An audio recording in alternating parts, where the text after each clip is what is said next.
इस दुनिया की सबसे बड़ी समस्या है क्रोध, एंगर, जिसका सोल्यूशन बहुत सारे लोग चाहते हैं लेकिन मिल नहीं पाता है। कमाल की बात यह कि अगर आपके घर में नौकर से चाय का कप टूट जाए तो आपको गुस्सा आता है, लेकिन आपके घर में आपके जवाई से चाय का कप टूट जाए या किसी बड़े से चाय का कप टूट जाए तो आपको गुस्सा नहीं आता है। सारा खेल बिलीफ का है, सोच का है। कई बार हम अपने सम्मान की रक्षा के लिए गुस्सा करते हैं, कई बार हम अपने मोह के लिए गुस्सा करते हैं, कई बार लालच के लिए गुस्सा करते हैं।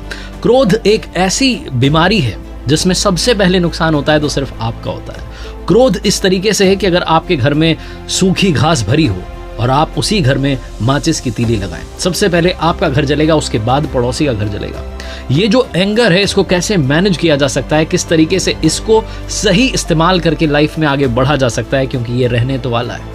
आइए इसी के बारे में बात करते हैं। मेरा नाम है आरजे कार्तिक, आप देख रहे हैं लर्निंग सीरीज सीखोगे नहीं तो जीतोगे कैसे। ये ठीक वैसा ही है जैसे आसमान से बिजली कड़कती है। आज उसी बिजली को आपने अपने घरों में कैद कर रखा है और उसके बिना लाइफ इमेजिन करना नामुमकिन है। तो इस क्रोध को कैसे मैनेज करें, इसे कैसे कैद करें, आइए इसके बारे में बात करते हैं। 5 लर्निंग्स ऑन एंगर मैनेजमेंट। सबसे पहला काम जो आपको करना है अपने एंगर को मैनेज करने के लिए, सबसे पहले गुस्से का सही कारण समझना है। गुस्सा जो है दूध में आने वाले उबाल की तरह, अगर आपने सही समय पर गैस बंद कर दी तो दूध बचा रहता है, अगर नहीं की तो सारा का सारा दूध गायब हो जाता है। ठीक ऐसे ही आपको अपने गुस्से को संभालना है। सबसे पहले पता लगाना है कि गुस्सा आ क्यों रहा है, वो कौन से लोग हैं, कौन सी घटनाएं हैं जो आपके गुस्से को बार बार ट्रिगर करती है, आपको बार बार फ्रस्ट्रेट करती है और आप बार बार गुस्सा करते हैं। अगली बार जब आपको एक कारण मालूम चल जाएगा, सेंट लुइस यूनिवर्सिटी के असिस्टेंट प्रोफेसर हैं रॉबर्ट निकोलसन, वो कहते हैं कि अगर आपको गुस्से का सही कारण मालूम चल जाएगा तो अगली बार आपके पास में ज्यादा समय होगा रिएक्ट करने का। आपको मालूम होगा कि इस सिचुएशन में मुझे गुस्सा आ सकता है, आप पहले ही मेंटली प्रिपेयर्ड होंगे और शायद आपके गुस्से की इंटेंसिटी जितनी होती है उतनी इस बार ना हो। एक बहुत पुरानी कहावत है कि जिसने आंकना बंद कर दिया उसने बढ़ना बंद कर दिया। लाइफ में अगर आप एनालिसिस बंद कर देंगे तो ग्रोथ के चांसेस बिल्कुल खत्म हो जाएंगे। जहां आप हैं वहीं पर रुके रहेंगे, वैसी लाइफ चलती रहेगी। दूसरी जो बड़ी बात है वो है अपने गुस्से में जो रिएक्शन है आपका, उसको एनालाइज करना, पता करना कि आप गुस्से में किस तरीके से रिएक्ट करते हैं, कौन कौन सी बातें बोलते चले जाते हैं जो आपको नहीं बोलनी चाहिए। आपको बाद में रियलाइज जरूर होगा कि मुझसे वहां गलती हुई, शायद मैं उस बात को नहीं बोलता तो बात बन सकती थी, वो बात बोलने की जरूरत नहीं थी। अगर आप अपने बिजनेस में ग्रोथ चाहते हैं, करियर में ग्रोथ चाहते हैं या पर्सनैलिटी में ग्रोथ चाहते हैं, दोनों ही सिचुएशन में सबसे इंपॉर्टेंट फैक्टर है एनालिसिस। आपको एनालाइज करना है, विश्लेषण करना है कि आपका रिएक्शन उस पर्टिकुलर सिचुएशन में क्या होता है, ताकि अगली बार जब आपको गुस्सा आए तो आपको मालूम हो कि कौन से काम आपको नहीं करने हैं, कौन सी बातें आपको नहीं बोलनी है, ताकि आपका अपनों के साथ में रिलेशन बना रहे, आपका अपनों के साथ में रिश्ता मजबूत रहे और आप अपने गुस्से को सही मात्रा में लोगों तक पहुंचा पाएं, उन्हें बता पाएं कि आप नाराज हैं लेकिन उन शब्दों के साथ नहीं जो उनको हर्ट कर सकते हैं। ये बात मैंने पहले भी कही और आज फिर से दोहरा रहा हूं कि लाइफ में अगर आप अपनी जिंदगी को वाकई आसान करना चाहते हैं तो अपने दिमाग पर कंट्रोल करना शुरू कीजिए, इससे पहले कि ये आपको कंट्रोल करना शुरू कर दे। तीसरा काम जो आपको करना है, कभी भी गुस्से में आपा ना खोएं। कई बार जब हमें गुस्सा आता है तो हमें लगता है कि आज आर पार हो जाए, आज तो मैं देख लूंगा, बात ही खत्म कर दूंगा, बहुत कुछ हमें लग रहा होता है। लेकिन बाद में जब गुस्सा शांत हो जाता है तो हम खुद से रियलाइज कर रहे होते हैं कि शायद आपा खोने की जरूरत नहीं थी। अगर मैं बात करूं साउथ कैलिफोर्निया की साइकोथेरेपिस्ट टीना टेस्निना की, जिन्होंने एक बुक लिखी है it ends with you, grow up and out of dysfunction, उसमें वो कहती हैं कि खुद को शांत करने और गुस्से पर कंट्रोल पाने के लिए उस पर्टिकुलर सीन के बारे में, जो घटना घटी उसके बारे में थोड़ा सोचिए, बार बार सोचिए।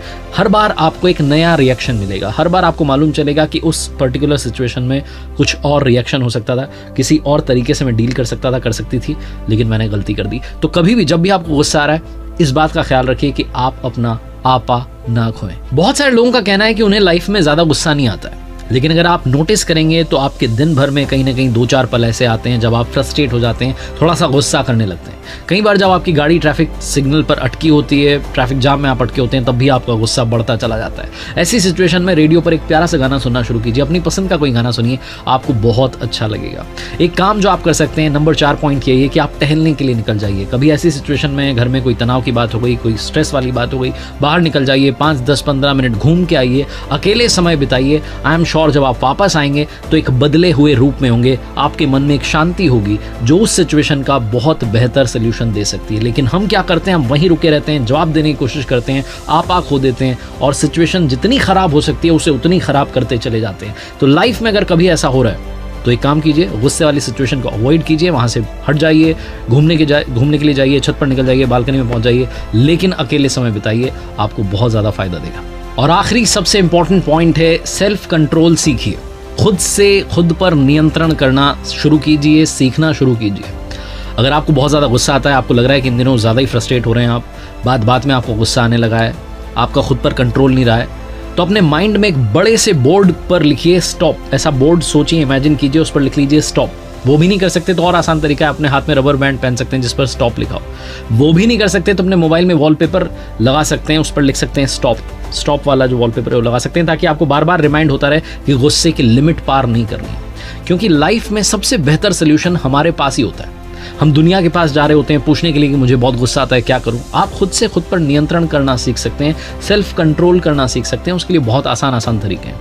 वॉक पर जाइए, मोबाइल से थोड़ी दूरी बनाइए, मेडिटेशन कीजिए, अगर ज़्यादा ही गुस्सा आ रहा है तो उल्टी गिनती गिनना शुरू कीजिए। ये सारे वो काम हैं जो आपकी लाइफ को आसान बनाएंगे, आपको सिखाएंगे कि एंगर मैनेजमेंट कैसे किया जाता है। और जाते जाते फिर से रिमाइंड कराना चाहता हूं कि गुस्सा उस आसमान से गिरने वाली, कड़कने वाली बिजली की तरह है, जिससे हमें डर लगता है, लेकिन अगर हम उसे सही रूप में कैद कर पाएं तो उससे ही हमारी लाइफ आसान हो जाती है। गुस्से का सही इस्तेमाल, उस अग्रेशन का सही इस्तेमाल करना आप विराट कोहली से सीख सकते हैं, जो बहुत अग्रेसिव रहते हैं, लेकिन उस अग्रेशन का इस्तेमाल अपने खेल में करते हैं, अपने खेल को बेहतर करने में, निखारने में अपना समय लगाते हैं। कोशिश कीजिए अपने मन को शांत करने की, कोशिश कीजिए अपनी लाइफ को सुकून से भरने की। उसके लिए जो स्टेप मैंने बताया, अगर आप उनमें से कोई भी एक फॉलो करते हैं तब भी आपकी लाइफ आसान हो जाएगी। आपका गुस्सा कंट्रोल में रहे, इसी दुआ के साथ, इसी कामना के साथ, एक बार फिर से वही बात जो अक्सर कहता हूं, ऊपर वाले के आशीर्वाद के साथ, अपनों के प्यार के साथ और अपनी सच्ची मेहनत के साथ कर दिखाओ कुछ ऐसा कि दुनिया करना चाहे आपके जैसा।